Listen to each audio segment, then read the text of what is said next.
Showtime. Dynamite Download. Welcome to Dynamite Download, your source for positive coverage of all elite wrestling. This is what pro wrestling's supposed to feel like. Oh, you guys, positive energy. I think that created a little moment in itself. You're saying I have a better record than Kenny Omega and Samoa Joe, and now I'm going to have to wrestle them. I've never seen someone able to break down like wrestling like he does. Mariah May, shit, boom. My real story does connect with a lot of people. That you need to be careful in the locker room. I definitely think that women's wrestling has been elevated. And with the loss of Brody, I feel like we were just kind of a little bit directionless. I was like deep diving into like cults. Raw horse. Raw horse? Oh my God. Amazing. I had to smack him around a few times to fully gain his respect. You said that in front of the voice of a generation? It was Frank match. Awesome. This podcast is, quite frankly, the drizzling shit, if I'm being quite honest. They spread positivity about AEW. Welcome to Dynamite Download. Woo!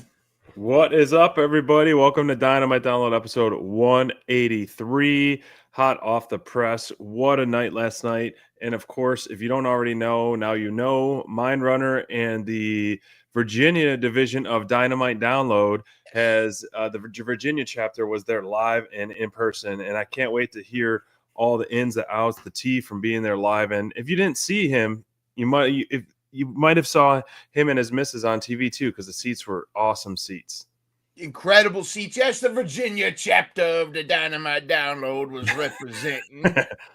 We were there. Yes, it was fantastic. And we had incredible seats. Full Tilt Deb, she is the guru when it comes to great deals on hotels and everything like that. You know, she is like Priceline.com.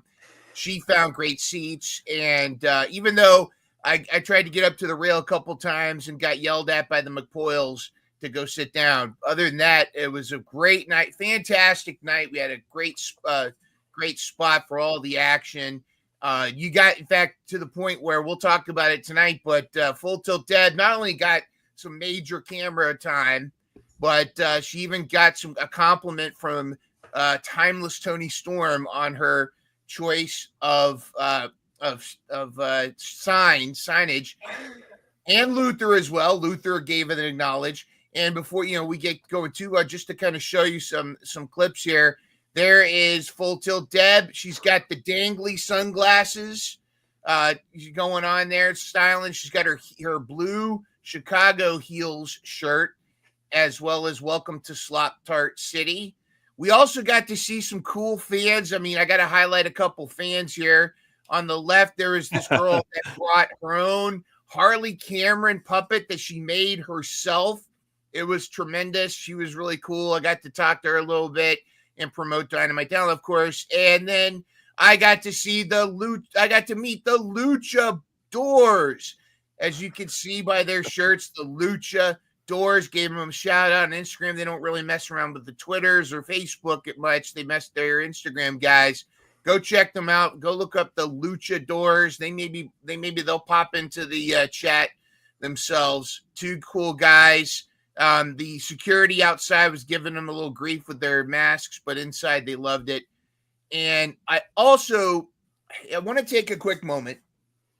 I just want to take a quick moment here I want to highlight how integral, and you know this, anybody that's been to a live Dynamite show or Collision, well, actually Dynamite, because he's only on Dynamite mostly. Justin Roberts is much, much more than a ring announcer. He is an MC. He is a host. He is the charisma.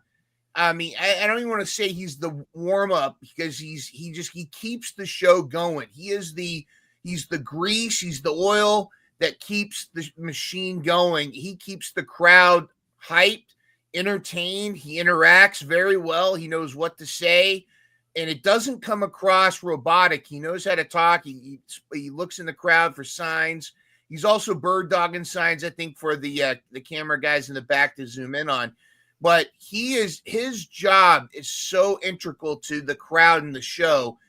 granted, we'll talk about this, that we felt like we weren't mic'd enough because Norfolk was loud. We were super loud. We had a lot of chants going, but on TV, I don't know if they didn't mic us right or something, but we didn't sound as loud as we were.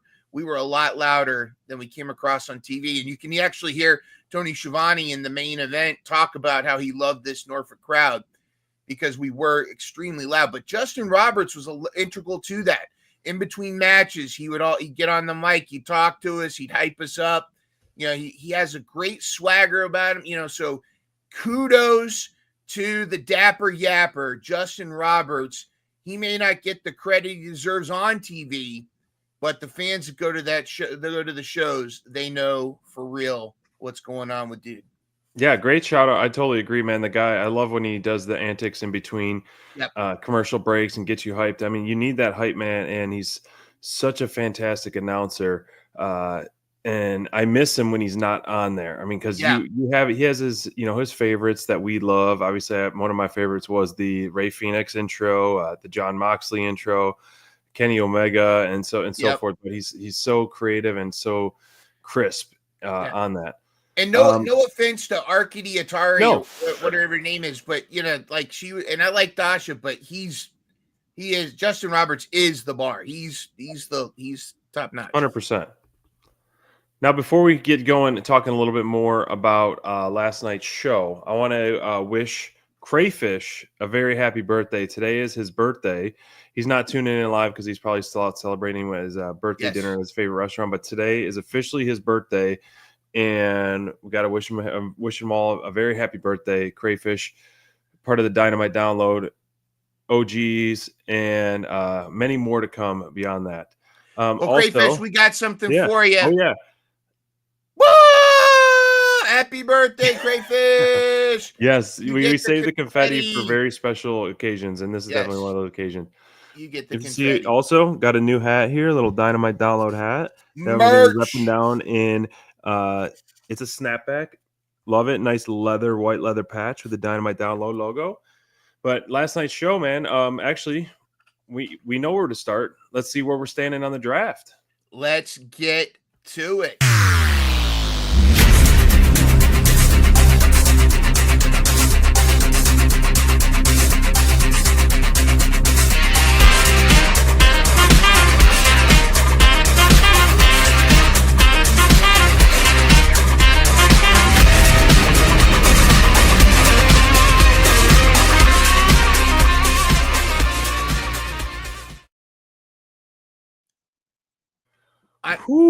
I am now starting to sweat at this point. I'm now starting to sweat. I don't know if we can catch you, dude. A few weeks ago I was a little concerned. I'm loving that a couple of my workhorses are getting featured a lot, like Tony Storm. And yeah, I feel pretty comfortable right now. I feel pretty comfortable. Nice collective sigh of relief. Brian, man, I don't know where the heck he came out of, but it's been all over the map. And yes, he is the head that wears the crown. And I can't wait to wear that championship belt once again for season 5. Cross my fingers. I don't think, normally I'd say you're going to jinx yourself. We're coming for you. But with the exception of, Steven, who I don't know what's going on. Steven's team just is kind of stalled out. Brian's got 2 out of 3 of the ops now because with Hobbs joining the ops, he's got 2 out of 3. Crayfish is still in contention. And Bobby, yes, Bobby said it himself, but I agree. If I was going to pick a person to upset, I mean, granted, SBD, you're the easy money right now to win. And Steven, of course, it's probably he's the only person that he and Brian are probably the only ones that really could catch you. But Bobby's the one not to sleep on. We still have a few good weeks of wrestling before we get to Double or Nothing. Oh, for sure. And Bobby could actually, and Full Tilt Debs has it. Bobby, remember when they were the cabooses? Look how far, and look, he's tied with Full Tilt Deb at 32. Both of them could skyrocket at any time. So don't get too comfortable. But I gotta say, 47 is a pretty decent lead. I think that's fantastic. I might have to rethink my draft for season 6. Well, I mean, I'm looking at Stevens, the typical OG guarantee pointers, Orange Cassidy and Hook, like those, Yeah. and Adam Cole, like those ones have kind of been a little quiet other than Adam Cole. But Orange Cassidy is usually good for 1 point a week. So some of the typical stables are not as stable this draft. So less than a month. We're in May. It's May, and the countdown to Double or Nothing is here. It is on May 25th. Sunday, May 25th. So very, very soon. So we're going to have a jam-packed month of shows leading up to Double or Nothing. And just right around the corner is All In, where we're going to be. But last night's show, all-star 8-man tag kicking things off. Incredible. I can't believe they started the show with this, which I'm actually really excited for. I think it was the right decision. This was just spot fest in a good way, and the chemistry in such a great way. Like, I was marking out the whole time, just like geeking out of all these moves. And every one of these guys has like so much to offer individually. And then when you put them all together, it never felt clustered. It never felt anything like that. I love the booking of this. When I first saw this announced, I was like, okay, I'm a little nervous about it, but I know it'll deliver because just the talent pool that's in this. And, Team AEW versus essentially kind of like the Elite right now. And yes, Kevin Knight and Mike Bailey have been really great side by side together. And I think that's been a fun pairing together right now, because obviously they're going to stand alone as singles guys, but they've been really showing great chemistry together. And like the tandem moves all these guys have been doing. They're really calling fun. themselves Jet Speed. I think they're actually kind of trying to make them official team, Jet Speed, because he's the Jet and Speedball. But yeah, fantastic. The silver lining, what AEW does is kind of throwing random people together for tag teams. I guess the silver lining of that is them featured more. So if you had these guys single stars, odds are they're not going to get a singles match every single week. But if they're paired up together for the time being, we will see them more and more and more. So that's kind of like the silver lining when it's like, why are these guys a tag team? Kind of thrown together. But man, this is, for those who don't know, these are shots straight from the Mindrunner family live there in person. Great shots of this, great seats, excellent pyro from Kenny. But I mean, just the way this kicked off, like as you touched on earlier in the show, like I wish the crowd was mic'd up more, because this is a match. Like I feel like there would have been so many holy shit moments and fight forever and AEW chants and OMG, all that stuff. Like it was there, but it wasn't amplified. And I love when the crowd gets mic'd up and amplified for us at home on that. I'm reading the comments over here. Side note. So, little non-wrestling side note: Full Tilt Deb just derailed the whole show by putting some depressing news to. Well, it was worse news was Toronto winning, but anyways. Sorry, absolutely, but no, and it makes you wonder other shows too when you're like, which some towns sound more hyped than others. It makes you wonder if it's a mic issue too, because I could tell you exactly when we were silent and when we were popping, and there was very little time where we weren't doing chants. I mean, it was almost like we were afraid of silence. Anytime that things started to calm down, somebody would start a chant and we'd get it going, and it would start to flow. It was fantastic. It was, and just the opening, and Kenny had all the pyro when he came out. I mean, literally, like he just had all of the pyro. Speedball and Kev came out together. Yes, exactly. Mark Briscoe's first come out too. He's fantastic. It's like, okay, we're starting this meal off with the steak dinner, and we're gonna finish with lobster at the end of the night. But it's just gonna be we ate so well at this thing. Yes, we had great seats, but what chemistry, and you got all these geniuses in the ring. The Young Bucks are so creative. You've got Kenny Omega, so creative. Obviously, Okada, Kenny. This they've got history. Ricochet has really blended well with the Bucks, and I thought everybody played their role perfectly. I thought it was fantastic. We had some good shots. Of course, this is a mix of some from TV and some from our seating, but you could tell by the pictures that we had some really, really good seats. There's so many moments of this match. It was full throttle from the beginning. It was nonstop action for the whole entire 20 plus minutes that they're wrestling. I love that they got all the time they needed to work, and it never felt like it never slowed down. And I love this match. It was just constant battle, constant mix of guys, constant tandem stuff, constant group stuff. And it was just so fun to watch and to kick off a show. And it's just a reminder, as I mentioned last week, like at the beginning of the show where everyone kept coming out, I'm like, just seeing the talent in this ring is a reminder of just like how incredible the roster of AEW is, and like homegrown guys too. And it's so cool when I'm just watching Kevin Knight. Like, I'm like, damn, this guy is a beast, and he's already a superstar in the short amount of time that he's been AEW. And I love that AEW has been focusing on him a lot because he deserves it. And this kid is an absolute stud and a star, and the sky's the limit. No pun intended with that. Yeah. Incredible hops. This guy was jumping. I thought Dante Martin defied gravity. I thought Ray Phoenix defied gravity. I thought Pac defied gravity. No. None of them can touch. Kevin Knight could win a ladder match without a ladder. I'm serious about this. He can just go whoop, grab the, and I think they need to do that when he wins the TNT title. And I notice I said when Kev Knight wins the TNT title, it should be a ladder match, but they should have it where he just goes whoop and grabs it and pulls it down, and that would be such an awesome thing. Yes. By the way, Deb was in heaven. There's one point where she was 3 feet away from Kenny Omega, and she was all tingly and flustered. The sweat splash zone. Yes, she flew. Well, speaking of sweat, and we'll talk about some sweat splash zone in a minute, but there was a funny moment where Matt and Ricochet were arguing with the ref, and Ricochet took his bald head and went like flicked the bald sweat on the ref, and it was pretty funny. Question for you though, and a question for the chat: is Ricochet becoming part of the Elite? I mean, after last night, I don't see. So let me back up a little bit.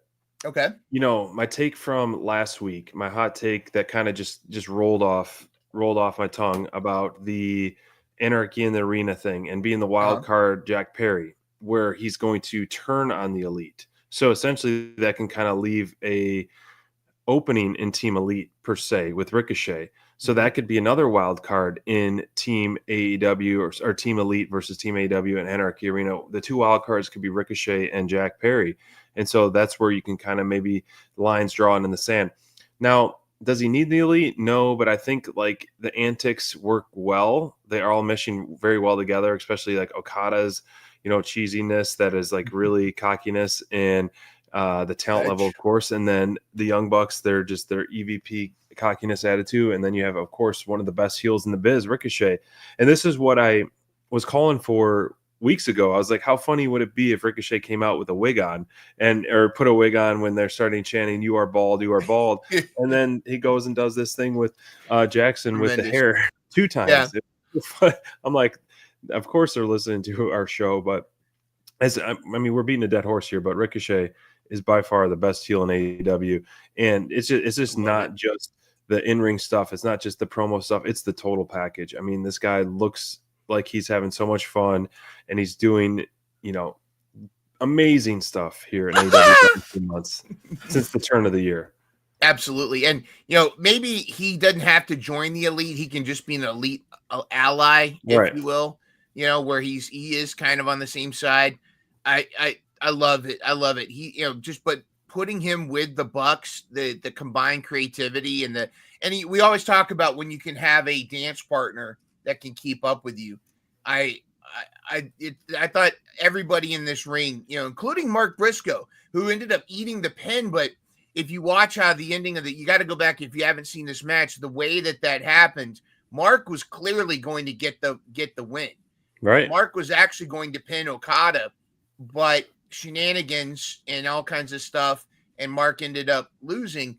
But I thought that and that's one thing I love about AEW is, for the most part, even the person that eats the pin still walks away looking good because they usually have a pretty good showing. And Mark Briscoe looked like Mark Briscoe. He was, and we had a Dem Boys chant going. I thought that was fantastic. We had so many chants going. I was cheering for Kev, and I kept, he was close to us doing, there were some spots where there was so much going on. Like, it was like you only could keep up with it if you had ADHD, because like there was one spot where Speedball was over here beating up Matt Jackson. Kev was over here beating some other dude up. Kenny's over here beating up Okada. Ricochet's getting beat up by Speedball, or whatever. It was, everybody was everywhere, and it's just, you just had to kind of watch, and it was almost ballet in some cases, where they just the choreography was fantastic. I thought it was great. This was a 5-star match on free TV, and we got to see it up close. Incredible stuff to kick off the show. Continuing the heavy stuff up. There you go. This was a great moment. But real quick before we go, this is a great moment, because there's this kid with his grandma, and they shelled out a lot of money to get ringside tickets, and he's had this sign. He's been getting wrestlers to sign his thing, and Kenny came over, and then, of course, what you don't see is about 3 feet away to the right is a certain Full Tilt Deb just fawning over this guy. But Kenny came over and signed this kid's thing here, and then he went on to have some chicken fingers and have a great night. It was great. This kid. Oh, that's awesome. Yeah, this kid was having a great time. Giving the people what they want. Yes. Nick Camarado back from injury, and there was those rumors online of him being gone from AEW or whatever it may be. But before we talk about, obviously the Ops, the Trios champs, but Camarado, man, looked like a freaking gorilla in the ring, and I mean that in a good way. Like, that's like the kind of wrestling, like, physique and dominance presence in a ring you want out of a big man. And unfortunately didn't get too much time to shine, but he just looked like an absolute gorilla in the ring. And I was like, damn, this guy, he first came on to the spotlight with us when impressed me, where he was like the open challenge versus Moxley, and he had a Moxley match at the Daily's place, I believe it was. And I was like, damn, who is this guy? This guy's a beast, and really went toe to toe Moxley with a great match back then. But the Ops, I'm loving this rendition of the Ops.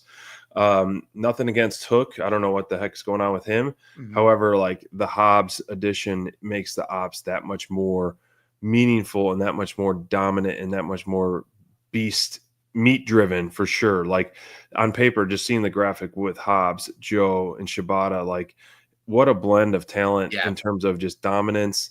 Obviously, Samoa Joe being the unofficial leader of the group, being able to carry the stick anytimes and all that, and calling out whoever he needs to do, and then Hobbs just breaking backs, and Shibata doing whatever he needs to do to choke people out as well. Like, great blend. And this is what I called for the trios titles. Like, it was the same thing. It's like, release them hostage, and I'm so glad they finally went that route. We're able to release them, and then now we're getting more and more trios matches. I mean, we'll see after this week because of the injury at the end of the match. I have thoughts on that, but go ahead. But quick match, meaningful match, and bigger stage set for the story that's been developing with the Death Riders and the Ops, specifically Mox and Joe, which is going to be a steel cage match in 2 weeks. Incredible. Absolutely. Just to real before we leave the actual match, for as much as this is being a squash match as it was a great display of why the Ops are such a badass team together. Like you said, powerhouse Hobbs. I got that one picture up the right where Hobbs just did this incredible power slam. They were just knocking everybody around, and Shibata, they're kind of covering all the bases with each other. You've got 3 different styles, and my only gripe about this match is we didn't get Camarado versus Hobbs. That we would have been screaming meat. That would have been an incredible spot, but anyways, it wasn't in the cards. But like you said, just when you thought everything was all hunky-dory, we, of course, no dogs allowed. And we got to see the Death Riders up close. Surprisingly, Deb and I agree, Marina Shafir looks a lot better in person than she does on TV. I don't know if it's the resting bitch face or what, but she was decked out. Claudio looked like he had been underground for 10 years. He looked like Voldemort a little bit. But Moxley rushes the stage, and old Claudio while Samoa Joe's choking out Moxley on the ramp. Claudio gives Shibata the same chair treatment that they gave Hook, which is interesting because is Shibata going to be out and they're going to need to recruit another ops? I'm here to say, if we don't get our way in a certain hurt people scenario, what if the replacement for Shibata is War Dog? I mean, Wardlow, Hobbs, Samoa Joe. That would be a good plan B. Yeah, I would definitely. Maybe. First off, I would welcome him being back at any cost. That's number one priority, is wanting War Dog back. Second, I love the ideas we've been pushing, and this would be a good second idea. Now, this chair spot that Shibata did, I could see it just being kind of temporary because they got to really now push for that world title match. Yeah. And then maybe that leads into the anarchy in the arena. And then you have Joe and Hobbs, just not Shibata, being Team AEW with whomever it may be. Maybe they have in their mind like Team AEW versus Death Riders and Elite, and Shibata kind of maybe the odd man out just for the time being in terms of top names per se. Nothing against him. This is not a knock on him at all. But if they did have to do that, then I almost don't want him to play. Like, I like the idea of joining the Meat Mayhem. Those three guys would be like the most, compelling trios ever in terms of how you're going to ever beat them. But that's been back to the Bang Bang Gang got their belt stripped for having an injury and swapping out. So then you're going to be playing this kind of not hot potato, but Death Riders had a substitution. Now, Ops have a substitution, that whole thing. But I think, I hope not, Deb. I hope not FTD. I know there's rumors and stuff, but we've been wrong before. But like I said, back to square one. Anytime, anywhere he's placed, I just want him back. If it comes down to just Samoa Joe and Hobbs as a tag team, they should be called Meat Sweats. Dude, Samoa Joe, again, powerful on the mic, great promo. He's such a great voice. Dude was like soaking the corner of the ring with this promo. I mean, it was say it, don't spray it. But it was passionate. I mean, it's one of those things where you just don't, it's Joe and you're really behind him. And it was incredible. I think they're exactly like you said. I'd like to see if they're going to, I'd like to see them kind of also play around with Hobbs and Claudio as a little bit of a feud while they're doing this. That would be an incredible just back and forth with the two of them. Mm-hmm. And then, obviously, like you said, lead up to a Anarchy in the Arena or Blood and Guts, whatever they decide. But adding the steel cage element to this beach break match, I mean, Moxley with his the chopsticks the meat skewers in the head versus Samoa Joe is gonna kill you, Joe. This is gonna be epic in a steel cage, and there's gonna be outside Hobbs and Claudio, and somebody had a sign that said "Yuck Fuda." It was dyslexic what they were trying to say, and it was the Wheeler Yuta is going to be out there. Yeah, all kinds of stuff. It's you and I were talking about this before. We've talked about this on previous shows, but it's great to finally have that chemistry good guy team to root against the Death Riders, and it's the Ops. And this now the Death Riders have a good babyface team that are a legit threat, and I love that this is fantastic, and I'm all for it. Spot on with that. Hurt Syndicate once again. Hurt people. I like the backstage part where those people are chanting and then they just beat them all up. I love that part. But this is still finally Bobby puts his hands on MJF, the scumbag. But I'm a little not concerned. I'm selfishly concerned, I guess, that MJF is starting to get over because the crowds are cheering for him and chanting for him. and naturally getting over just because he's aligning himself with a group that's very popular right now. But I guess there's always the way to turn on them to get the heat back, you know? Yeah. And the Hurt Syndicate isn't a true baby face at the moment, but obviously they are very over with the crowd with what they do. Mm-hmm. So I'm just concerned that MJF is getting too much momentum behind this.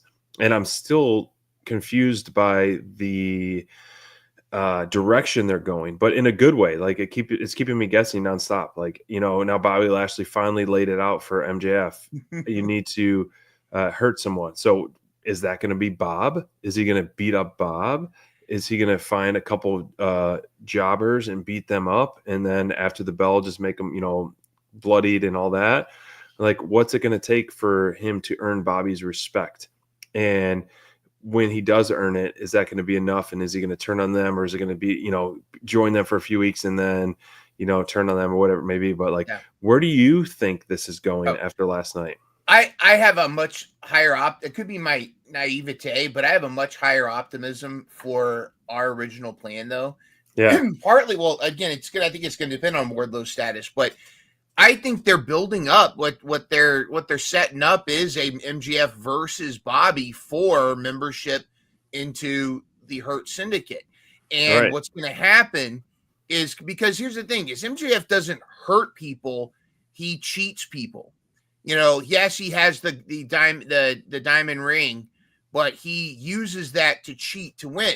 So what I think is going to happen is that's going to be the stipulation, because if you want to prove yourself to me, then you have a match at Double or Nothing, and that'll be the big match. But what's going to happen is MJF in some way, whether he does something to MVP or Shelton or directly to Bobby, he's going to cheat to win.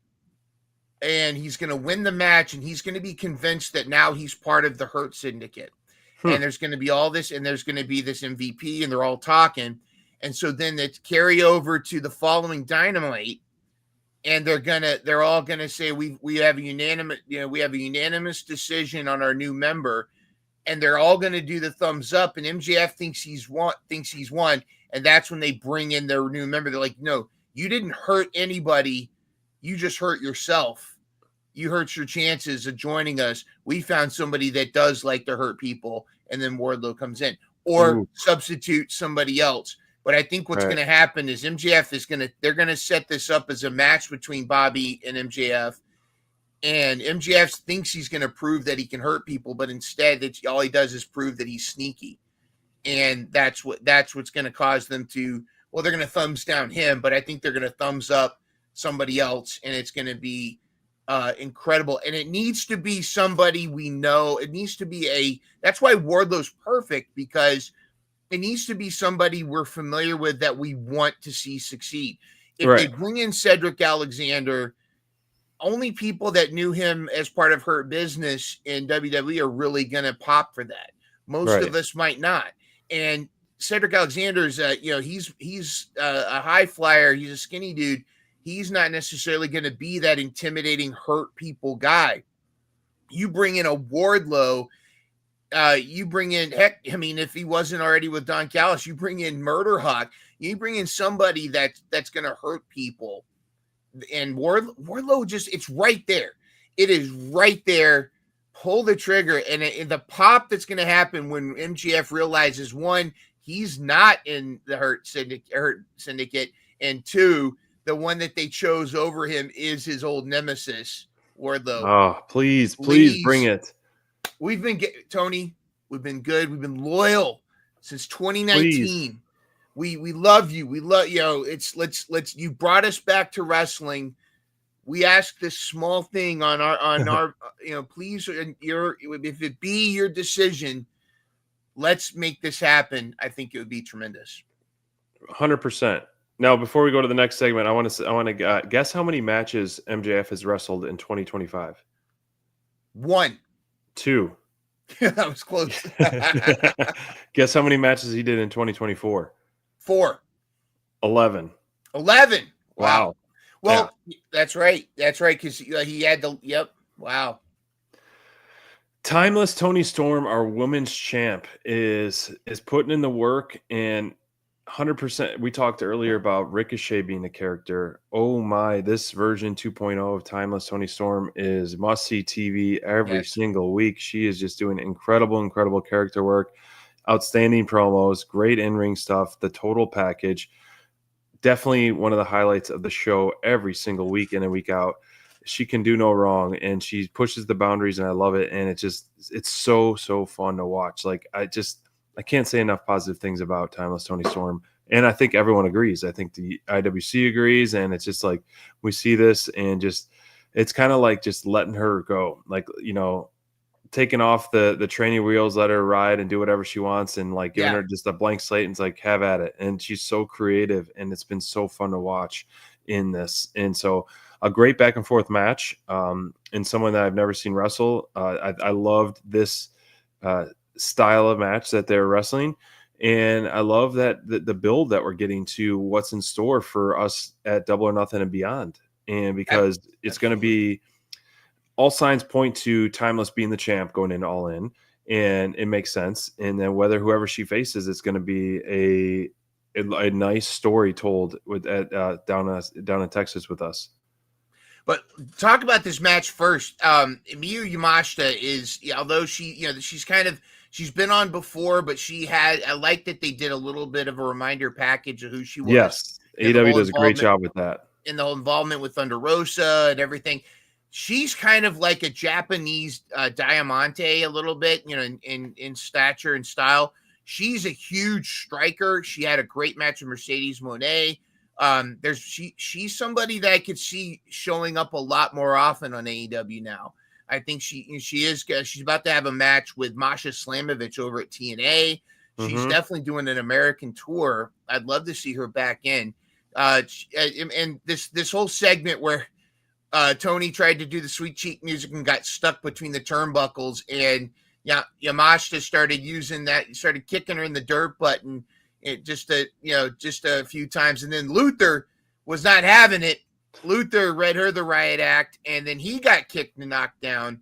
That was tremendous. However, of course, we were there for the whole thing, and when Toni Stormer first came out, she saw Full Tilt Deb at ringside with her sign that read "Welcome to Slop Tart City."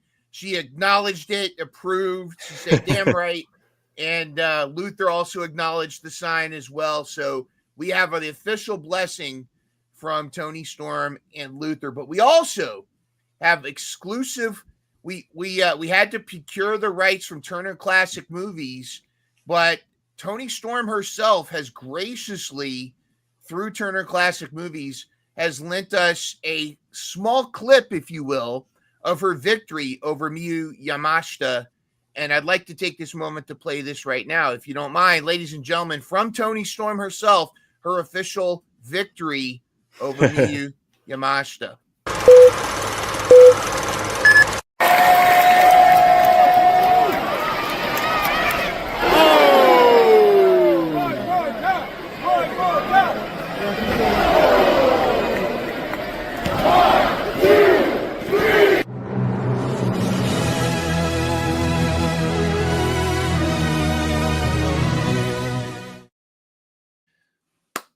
Brava, brava.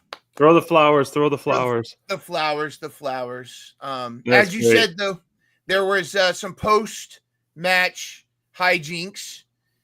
Who should come in and spoil her victory celebration, but none other than the CEO herself, Mercedes Moné, who earlier in the night in an interview with Renee Paquette was criticizing Jamie Hayter's wardrobe, saying that she's like the Temu mystery machine. She came out of a Scooby-Doo mystery of some kind, and which is interesting because if anybody was playing Scooby-Doo, when Jamie Hayter came out to interrupt, she basically came out and Mercedes almost caught these hands.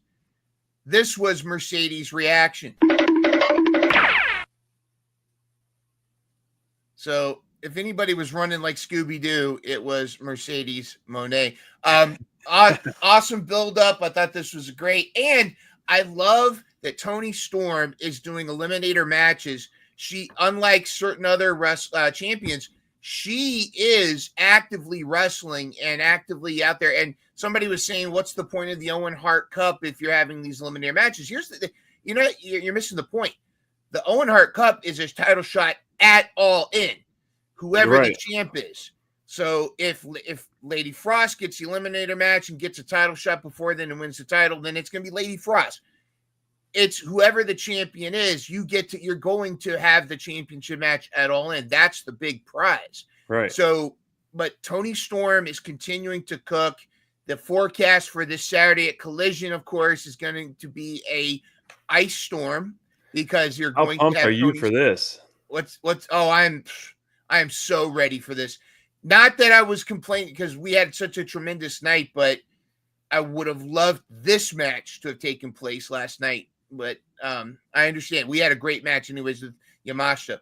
I'm pumped about it. I think Lady Frost. I call her Murder Lou Retton. She has the murder gymnastics. She is officially approved on Twitter of that nickname, Murder Lou Retton. Really? So yeah, that's definitely going to be an incredible matchup. And we're going to have our Double or Nothing preview show, but I really hope Jamie Hayter gets the win, and it's going to be Hayter versus Toni at All In, because I also want Mercedes and Athena to have their match. But again, I digest. That preview show, I'm looking at the calendar, will be most likely Saturday night at Following Collision Live. So we'll be doing that one there. Yeah, I'm pumped for this, as we've all kind of been championing Lady Frost kind of being full-time on AEW. So I really hope this is just another one of those reminders of we need her in all elite graphic for AEW.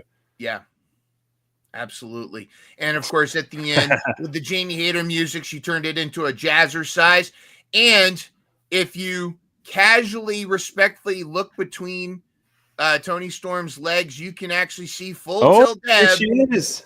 Right there at ringside with the Welcome to Slop Tart City. Right there in the sign. blue shirt. Absolutely. Right there with the blue heel shirt. The heel and babyface shirts for Dynamite Download will be coming soon. We already got the baby's face right there. Make sure all kinds of cool merch coming as well. But Toni Storm, living legend. We love her to pieces. Yeah, I know. Off air, you had a lot to say about this. So tell me your take on this kind of impromptu match with Jay Lethal and the Ring of Honor TV champion Nick Wayne. You always scratch your head whenever there's limited amount of matches for a Dynamite. When you're only looking at like 3, maybe 4 matches, especially because they promoted the MJF and Hurt Syndicate as 2 separate segments, but it was really just one segment. So you're kind of like, oh, how are they going to fill time? Well, they had this impromptu match where Jay Lethal shows up and issues a challenge to Nick Wayne. But I think organically, not only was this segment great, but the match actually surprised a lot of people. If I had to say the surprise great match of the night, it wasn't match of the night, but the surprise of the night was how good this match between Jay Lethal and Nick Wayne was. Right. I do think that we are really starting to see, and we could talk more about it. They're slowly turning Christian babyface, or at least not babyface, but likable. Right. I mean, granted, he's likable as a heel. He's fantastic as a heel, but they're slowly trying to show cracks in the whole thing of him being an actual father figure. Especially at the end when he puts the belt on Nick Wayne. But Jay Lethal showing up was great.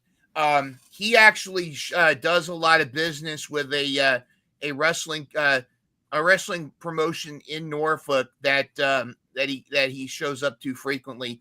But he put on an incredible show. It was interesting too, because at first we weren't with it. Like at first, this was one of the first matches where we were kind of quiet. Of course, we were exhausted from cheering for so long. And you could even see Jay Lethal at first was kind of concerned, like he was expecting a bigger pop, and you could see it on his face. He was kind of like, oh, all right, these guys don't like me. But as this match continued, we had Lethal chants. We were really getting loud. It was fantastic. We were really going for it. He was doing some incredible moves, the figure 4, the high flying stuff. We had 2. One was during picture-in-picture, I think, but we had a great Nick's mom chant, and Christian and Kip's reaction to it were priceless. They're all upset, but Nick Wayne's mom's kind of smiling like, "Oh, for me." That's great. Christian's like, "Shut up, you shut up, you like that." And nobody wanted to do my Kip's wife chant, but I digest. But it was a great interaction. They were great as heels on the ringside. Jay Lethal did a tremendous job. But just again highlighting, and Nick Wayne was able to pull off the win. This moment right here, this is why I think the long-term plan is to turn. Christian's going to actually try to be a father figure. Nick Wayne and the group is going to turn on Christian, and he's going to be alone. Yeah, that makes sense. Alone, and Cope is alone without FTD. Deb's like, sad and lonely. Deb, Cope is alone without FTR. Christian is alone without the patriarchy. Do the math. Do the homework. Book it. Money. Yep. Mama Wayne looked surprised that we were chanting for. Yeah, I think she was definitely humbled by that, wasn't she? Yes, she was. She kind of was like, "Oh, for me," Yeah, but and then she realized what we were saying, and she got like flushed. But then Christian was great about, "Shut up, you guys don't." So did Kip. Yeah. Yeah. Kip with his toothpick. Fantastic. That's why you need to grab a mic and join the podcast. Jay Lethal is awesome, Brent. I'm glad he was getting a little spotlight kind of randomly, but he does such a professional in the ring, Jay Lethal. And I'm curious what they're going to be doing with this whole backstage stuff that we saw last week with Jeff Jarrett and Satnam Singh and all that. Yeah. But I want selfishly Jeff Jarrett to have a couple matches because he's on my team, so I can help get a few more points on that. Main event, well-deserved main event. This could have been the finals of the Owen Hart Cup tournament, but I'm glad it's not, because on the left side bracket, Ospreay's been waiting to see who it's going to be. First time ever, Hangman versus Ospreay, the OG original Hangman from the culmination of AEW to now kind of the face of AEW, Ospreay. So could this be the passing of the torch for Hangman to Ospreay to main event AEW, or could Hangman be coming for his crown once again? So very compelling stuff with those matchups. Prior to last night, I was 99% sure Ospreay's winning this tournament. After last night, I'm not so sure. There was a post-match, the send him home happy thing, but actually Hanger sent us home teary-eyed a little bit because he had a very heartfelt, it was just him in the ring after this whole thing, and he had a very heartfelt message for everybody. And he talked about how, he's had some dark times, and just being able to come back to Virginia, even though Norfolk, Virginia, culture-wise isn't the same as Aaron's Creek, Virginia. I mean, it's kind of night and day. The fact that he has, Norfolk is kind of Norfolk and Richmond are kind of like the two areas where there's stuff, and I don't think they've had Richmond much. But it was really heartfelt, this evolution of his character. And remember, Hanger was originally slated to be the face champion of AEW back in 2019, but then, Jericho, not against Jericho, they made the right decision. I think Jericho and Mox came in, and I think they made the right decision to help promote the business. But this story of Hangman's kind of redemption arc has been fantastic. Yes, Ospreay is, I think, the future champion. And yeah, am I still thinking he's the best bet to win the tournament? Yes. But going in, I would love to see going into All In, Hanger coming out and seeing what they're going to do. The other side of it, though, is I do think that they're setting up something where Swerve and Hanger have to team up. And surprisingly, there was no Swerve on the show. Right. But after the aftermath of this match has got me second guessing whether or not it's going to be Hanger or Ospreay winning the tournament. But let's talk about the match itself, dude. I mean, good gravy. This was a shot I took. Look at that. That's insane. That's off the railing. I mean, Kyle Fletcher and Adam Page, they punched in for work last night. They put everything out there, and to the point where even Kyle Fletcher, it looked like his kidneys were about to jump out of his back with the really bad hit on the railing. A lot of great moments. Don Callis was fantastic. Lance Archer, who had a ROH match, a squash match earlier that night, got busted open the hard way. We thought it was his nose, was actually his eyebrow. I actually got some gnarly pictures of it, but it's too gross for our show. I don't want SBD getting squeamish on me. But, yeah, we don't want that. We had a great "Fu Don Callis" chant going on. A lot of people are yelling at Lance, "Why are you with this jabroni?"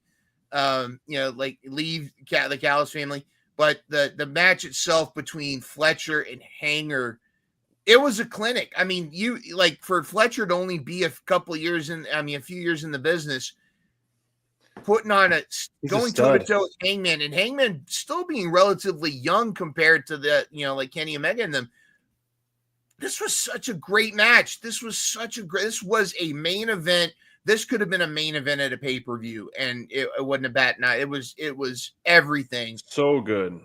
It was so incredible. And like you said, Fletcher has been, between him and Ricochet, two of the biggest breakout stars of 2025 in AEW by far, and really incredible stuff. Brutal match back and forth, and it's fun to see the re-rise of Hangman, and then I'm happy for him to take this win.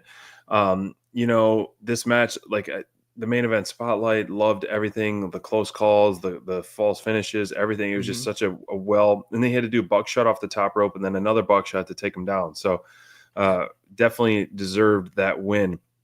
But you talk about the result, Hangman or Ospreay, I would be happy with either guys main eventing All In. Fletcher will get his opportunity one day, but right now, given the landscape of AEW, it's not their time. Now, that being said, the stuff you're talking about, I'm looking at Moxley as the world champ. Let's just say he's going to be the world champ, because I don't see Samoa Joe or anyone dethroning him anytime soon. But Ospreay's style, it can mesh with pretty much anybody's, but we haven't really seen him go against a brawler like Mox too much. So I have faith in both guys 100%, but I'm almost more compelled to see a battle brawl versus Hangman and Mox, because they're very similar styles in terms of all fists, hard hitting, beat down. Hangman does obviously have his flips and stuff like that, but his flips and stuff. But I feel like that dynamic, Hangman versus Mox, would be really fun to watch. But obviously, Ospreay becoming the champ in AEW on the biggest stage of them all would be also a huge pop. So I think it's a win-win for us fans regardless. But I'm with you with that.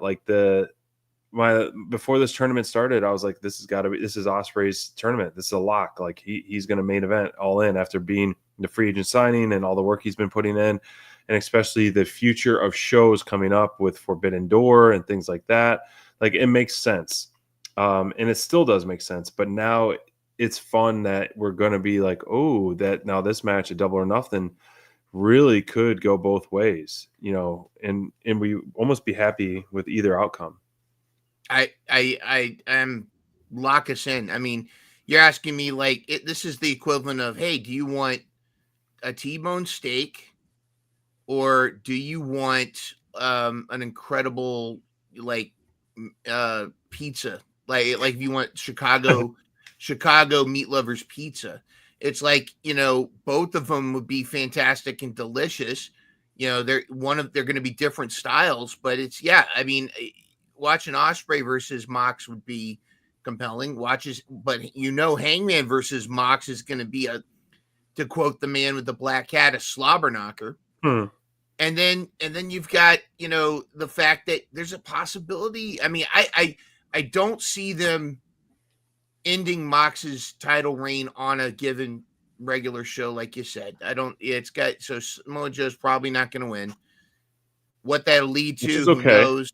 Yeah, but I think they now. Here's the thing: Double or Nothing can be. I think one of the reasons they're doing the steel cage not on the pay-per-view is because they're going to have whatever 5-on-5, whatever kind of thing is going to be at Double or Nothing. I think they're going to have that Stadium Stampede or whatever at Double or Nothing. Right. That's why they're pulling the trigger on the Mox versus Samoa Joe. But yeah, we got Brent Russ is thinking Ospreay all in new champ. Yeah, I could see that. What Brent said here, but I could also see Hanger as well. It's going to really be interesting to see how this whole thing. And don't forget Swerve. Where's Swerve fit into all of this? And I think that remains to be seen. That's a wild card for that one for sure. Mm-hmm. But I would almost be more compelled to have that dream tag team. But also, the whole world title was kind of hanging over each other's heads with Hangman and Swerve. It's like Hangman's like, you're never going to see this again. And, does Swerve help him win or something like that, where it's kind of like repaying his debts? I don't know. That story is deep and I love it. And it's been dragged out for many months, over a year even. And it still feels fresh and great. Top performers of the night, SPD picked Ricochet. Because of if you were watching earlier in the show, I can't praise the guy enough, man. Everything he does, from body language to facials to playing with the camera and playing with the fans and just like in-ring stuff, and what I saw last night and just kind of teaming with similar style guys with the Young Bucks was a lot of fun. And so SPD out of character, picking a heel and not a babyface. I would have picked a Hangman Adam Page, but I think you picked Hangman first, which we can both pick the same one. That's fine. Mm-hmm. However, but I felt like Ricochet stood out a little bit more for me, even though Hangman won a more important match. Hats off. I mean, bald hats off to you. Hats off to you there. Ricochet is a great pick because to stand out in a match that has Kenny, the Bucks, Okada, Mark Briscoe, Kev Knight, and Speedball, to stand out like he did, and as a great heel. In fact, I would argue at this moment, not compared to how they were in the past, but at this moment, I think he's the top heel in the company. I think he's above MJF. I think he's above Christian. I think he's even above Don Callis at this point. I think he's the top heel, and it's great because he is good. He is tremendous in the ring, and the fact that he can keep up with the Bucks, I think, is great. I got to go with Hanger. I mean, Hanger crushed it. Now, I was almost thinking I was between him and Ricochet was great, but it was really, for me, it was between Hanger and Kyle Fletcher because both of those guys left their souls out on that mat. And you're right. Back to the dance partner, Hangman Page was incredible. But it was also Kyle Fletcher being incredible too. And these guys just being so young and being able to do this, work this magic in the ring. It was a phenomenal match, but I go with Hanger. He asked us not to record his message to us, so I won't get into details what he said, but it definitely is clear that, work, shoot, what have you.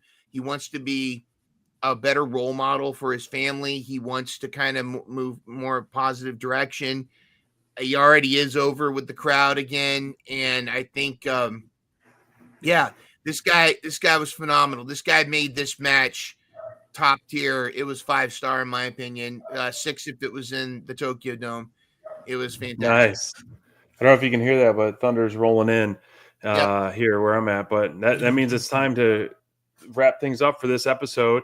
Dynamite Download episode 183. I don't know what's going on outside, but some thunder is rolling in. Join us next week for 184. We'll be posting a lot of these, some clips and more clips and stuff, and we'll be chatting with you all throughout the week. And definitely for Collision Control Center on Sunday. So we got a live collision. I love live collisions versus taped ones. Definitely more meaningful. Tony Storm in action, Brody King in action. And we'll wait to see what more matches are going to be announced. But y'all, thanks for joining us. And we are 4 days away from Double or Nothing and the end of season 5 draft. So have a great week, everyone, and we appreciate you stopping by once again. Absolutely.